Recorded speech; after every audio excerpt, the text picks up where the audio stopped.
ಮಧುರಾಷ್ಟಕಂ. ಶ್ರೀ ವಲ್ಲಭಾಚಾರ್ಯರು ವಿರಚಿತ ಅತ್ಯಂತ ಮಧುರವಾದ ಭಕ್ತಿರಸದ ಪರಾಕಾಷ್ಠಿಯಾಗಿರುವ ಮಧುರಾಷ್ಟಕಂ ಸ್ತೋತ್ರವು ಭಗವಾನ್ ಶ್ರೀಕೃಷ್ಣ ಪರಮಾತ್ಮನ ದಿವ್ಯ ಸೌಂದರ್ಯ ಮತ್ತು ಲೀಲೆಗಳನ್ನು ಕೊಂಡಾಡುವ ಅತ್ಯುನ್ನತ ಕೃತಿಯಾಗಿದೆ. ವಲ್ಲಭಾಚಾರ್ಯರ ಪುಷ್ಟಿಮಾರ್ಗ ಸಂಪ್ರದಾಯದಲ್ಲಿ ಈ ಸ್ತೋತ್ರಕ್ಕೆ ಅನನ್ಯವಾದ ಸ್ಥಾನವಿದೆ. ಭಗವಂತನನ್ನು ಕೇವಲ ಐಶ್ವರ್ಯ ಅಥವಾ ಭಯದಿಂದ ಆರಾಧಿಸದೆ ಆತನ ಸೌಂದರ್ಯ ಮತ್ತು ಮಾಧುರ್ಯಕ್ಕೆ ಸಂಪೂರ್ಣವಾಗಿ ಶರಣಾಗುವ ಮಾಧುರ್ಯ ಭಕ್ತಿಯ ಸಾರ ಇದರಲ್ಲಿದೆ. ಭಕ್ತನು ಕೃಷ್ಣನ ಸೌಂದರ್ಯದಲ್ಲಿ ತನ್ನ ಅಸ್ತಿತ್ವವನ್ನೇ ಮರೆತು ಬಿಡುವ ಸ್ಥಿತಿಯನ್ನು ಇದು ತಲುಪಿಸುತ್ತದೆ. ಅಧರಂ ಮಧುರಂ ವದನಂ ಮಧುರಂ ನಯನಂ ಮಧುರಂ ಹಸಿತಂ ಮಧುರಂ ಹೃದಯಂ ಮಧುರಂ ಗಮನಂ ಮಧುರಂ ಮಧುರಾಧಿಪತೇರಖಿಲಂ ಮಧುರಂ. ಶ್ರೀ ವಲ್ಲಭಾಚಾರ್ಯರು ಈ ಶ್ಲೋಕದಲ್ಲಿ ಶ್ರೀಕೃಷ್ಣನ ಬಾಹ್ಯ ರೂಪದ ಲಾವಣ್ಯವನ್ನು ಕಣ್ಣಿಗೆ ಕಟ್ಟುವಂತೆ ವರ್ಣಿಸುತ್ತಾರೆ. ಅಧರಂ, ಆ ಕೃಷ್ಣನ ತುಟಿಗಳು ಮಧುರ. ವದನಂ, ಮುಖಕಮಲವು ಮಧುರ. ನಯನಂ, ಆತನ ಕಮಲದಂತಹ ಕಣ್ಣುಗಳು ಮತ್ತು ಆ ಕಣ್ಣುಗಳಲ್ಲಿ ತುಂಬಿರುವ ಕಾರುಣ್ಯವು ಮಧುರ. ಹಸಿತಂ, ಆತನ ಮಂದಹಾಸವಂತೂ ಭಕ್ತರ ಮನಸ್ಸನ್ನು ಕರಗಿಸುವಷ್ಟು ಮಧುರವಾಗಿದೆ. ಕೃಷ್ಣನ ಹೃದಯ ಮತ್ತು ಆತನ ರಾಜಗಾಂಭೀರ್ಯದ ನಡಗೆಯೂ ಮಧುರವೆಯಾಗಿದೆ. ಸಂಕ್ಷಿಪ್ತವಾಗಿ ಹೇಳುವುದಾದರೆ, ಮಾಧುರ್ಯಕ್ಕೆ ಅಧಿಪತಿಯಾದ ಆ ಶ್ರೀಕೃಷ್ಣನ ಅಖಿಲಂ ಎಂದರೆ ಪ್ರತಿಯೊಂದು, ಸಮಸ್ತವು ಮಧುರವೆಯಾಗಿದೆ. ವಚನಂ ಮಧುರಂ ಚರಿತಂ ಮಧುರಂ ವಸನಂ ಮಧುರಂ ವಲಿತಂ ಮಧುರಂ ಚಲಿತಂ ಮಧುರಂ ಭ್ರಮಿತಂ ಮಧುರಂ ಮಧುರಾಧಿಪತೇರಖಿಲಂ ಮಧುರಂ. ಇಲ್ಲಿ ಭಗವಂತನ ವಾಣಿ ಮತ್ತು ನಡವಳಿಕೆಯನ್ನು ಕೊಂಡಾಡಲಾಗಿದೆ. ಕೃಷ್ಣನ ಮಾತುಗಳು ಮಧುರ, ಅಂದರೆ ಭಗವದ್ಗೀತೆಯಂತಹ ಪರಮಜ್ಞಾನವನ್ನಾಗಲಿ ಅಥವಾ ಗೋಪಿಕೆಯರೊಡನೆ ಆಡುವ ಮುದ್ದಾದ ಮಾತುಗಳನ್ನಾಗಲಿ ಆತ ಆಡಿದರೆ ಅದು ಕಿವಿಗೆ ಅಮೃತವಿದ್ದಂತೆ. ಆತನ ಚರಿತ್ರೆ ಮತ್ತು ಲೀಲೆಗಳು ಕೇಳುಗರಿಗೆ ಆನಂದ ನೀಡುವ ಕಾರಣ ಅದು ಮಧುರ. ಪೂತನಾ ಸಂಹಾರದಿಂದ ಹಿಡಿದು ರಾಸಲೀಲೆಯವರೆಗೆ ಆತನ ಪ್ರತಿಯೊಂದು ಇತಿಹಾಸವೂ ಆನಂದದಾಯಕ. ಆತ ಧರಿಸುವ ಪೀತಾಂಬರ ವಸ್ತ್ರ, ತಲೆಯ ಮೇಲಿನ ನವಿಲುಗರಿ ಅವನ ಸೌಂದರ್ಯಕ್ಕೆ ಮತ್ತಷ್ಟು ಕಳೆ ನೀಡುತ್ತವೆ. ಆತನ ಶರೀರದ ಭಂಗಿ, ಅಂದರೆ ತ್ರಿಭಂಗಿ ರೂಪ, ಅತ್ಯಂತ ಸುಂದರ. ಕೃಷ್ಣನ ಚಲನೆ ಮತ್ತು ಭ್ರಮಣಿ, ಅಂದರೆ ಯಶೋದೆಯ ಕೈಗೆ ಸಿಗದೆ ಆತ ಓಡುವ ಬಾಲಲೀಲೆಯ ಓಟವು ಅತಿ ಸುಂದರ. ಕರುಗಳನ್ನು ಮೇಯಿಸಲು ಬೃಂದಾವನದ ಕಾಡಿನಲ್ಲಿ ಆತ ಅಲೆಯುವುದು ಅಥವಾ ರಾಸಲೀಲೆಯಲ್ಲಿ ಗೋಪಿಕೆಯರ ಸುತ್ತ ಗಿರಗಿರನೆ ತಿರುಗುವುದು ಕೂಡ ಮಧುರ. ವೇಣುರ್ಮಧುರೋ ರೇಣುರ್ಮಧುರಃ ಪಾಣಿರ್ಮಧುರಃ ಪಾದೌ ಮಧುರೌ ನೃತ್ಯಂ ಮಧುರಂ ಸಖ್ಯಂ ಮಧುರಂ ಮಧುರಾಧಿಪತೇರಖಿಲಂ ಮಧುರಂ.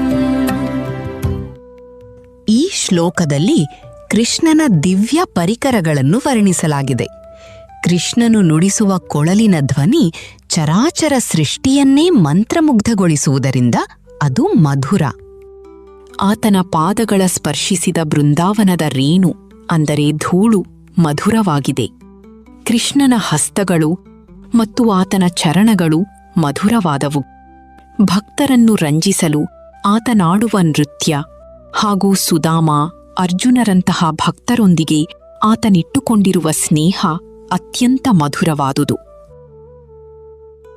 ಗೀತಂ ಮಧುರಂ ಪೀತಂ ಮಧುರಂ ಭುಕ್ತಂ ಮಧುರಂ ಸುಪ್ತಂ ಮಧುರಂ ರೂಪಂ ಮಧುರಂ ತಿಲಕಂ ಮಧುರಂ ಮಧುರಾಧಿಪತೇರಖಿಲಂ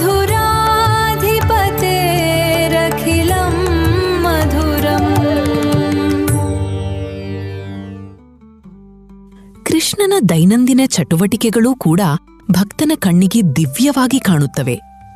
ಗೀತಂ, ಆತ ಹಾಡುವ ಗೀತೆ. ಪೀತಂ, ಆತ ಕುಡಿಯುವ ಹಾಲು ಮೊಸರು. ಭುಕ್ತಂ, ಆತ ಪ್ರೀತಿಯಿಂದ ಸ್ವೀಕರಿಸುವ ಭೋಜನ. ಮತ್ತು ಸುಪ್ತಂ, ಆತನ ಶಯನ ಅಥವಾ ಯೋಗನಿದ್ರೆ ಎಲ್ಲವೂ ಮಧುರವೇ. ಆತನ ದಿವ್ಯ ರೂಪ ಮತ್ತು ಹಣೆಯ ಮೇಲಿರುವ ಕಸ್ತೂರಿ ತಿಲಕವು ಆತನ ಸೌಂದರ್ಯವನ್ನು ಇಮ್ಮಡಿಗೊಳಿಸುವುದರಿಂದ ಅದು ಅತ್ಯಂತ ಆಕರ್ಷಕ ಹಾಗೂ ಮಧುರವಾಗಿದೆ.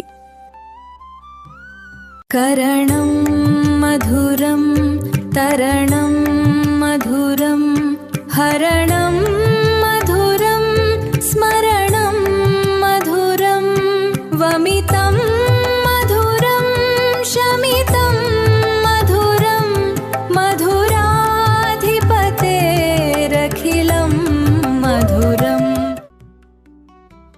ಇಲ್ಲಿ ಕೃಷ್ಣನ ಕೃತ್ಯಗಳು ಮತ್ತು ಉದ್ಧಾರ ಮಾಡುವ ಗುಣವನ್ನು ವಿವರಿಸಲಾಗಿದೆ.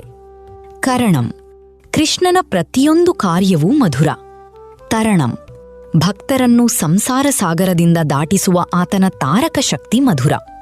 ಹರಣಂ, ಆತ ಭಕ್ತರ ಪಾಪಗಳನ್ನು ಹರಿಸುವ ಅಥವಾ ಗೋಪಿಕೆಯರ ಮೊಸರು ಬೆಣ್ಣೆಯನ್ನು ಕಳ್ಳತನ ಮಾಡುವ ಲೀಲೆ ಮಧುರ. ಆತನ ನಾಮಸ್ಮರಣೆ ಅಥವಾ ರೂಪದ ಧ್ಯಾನವೂ ಅತ್ಯಂತ ಮಧುರವಾಗಿದೆ.